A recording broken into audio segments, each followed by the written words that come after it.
একটা হারই দেয়ালে পিঠ ঠেকিয়ে দিয়েছে বাংলাদেশের।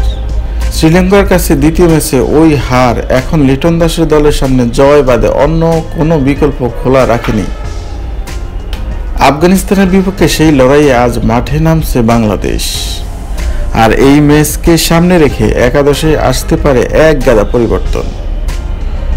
সুপার ফোরের আশা বাঁচিয়ে রাখতে হলে অন্তত জয় তুলে নিতে হবে আফগানিস্তানের বিপক্ষে।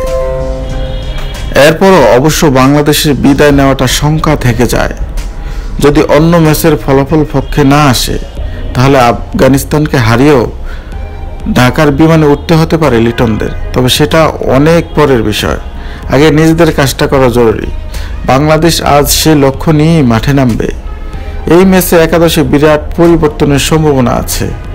তাওহিদ হৃদয় ফর্মে নেই, আজ তার জায়গায় একাদশে আসতে পারেন সাইফ হাসান, যিনি নেদারল্যান্ডস সিরিজে দারুণ পারফর্ম করেছেন। রিশাদ হোসেন 2 ম্যাচে ভালো করতে পারেনি, আজ তাকে বসিয়ে একাদশে নাসুম আহমেদকে আনা হতে পারে। ওদিকে শরীফুল ইসলামকেও শ্রীলঙ্কা ম্যাচে আলো ছড়াতে পারেনি বলে আজ তার জায়গায় একাদশে ঢুকতে পারেন তাসকিন আহমেদ। বাংলাদেশের সম্ভাব্য একাদশ। আজকে বাংলাদেশ আফগানিস্তানের বিপক্ষে যে একাদশ নিয়ে নামার সম্ভাবনা রয়েছে, 1 নম্বরে থাকছেন তানজিন হাসান তামিম,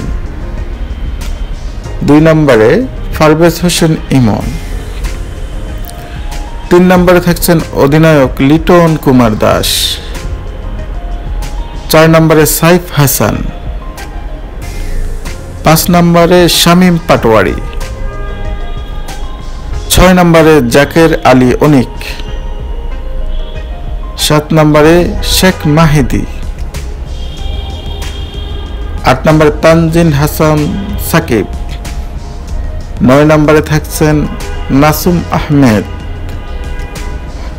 10 নম্বরে থাকবেন তাসকিন আহমেদ, 11 নম্বরে থাকছেন আমাদের বাংলাদেশের সেরা bowler cutter master Mustafizur Rahman. এই হচ্ছে বাংলাদেশের সম্ভাব্য একাদশ। এই একাদশ নিয়ে আফগানিস্তানের বিপক্ষে জয়ের আশা নিয়ে মাঠে নামবে বাংলাদেশ।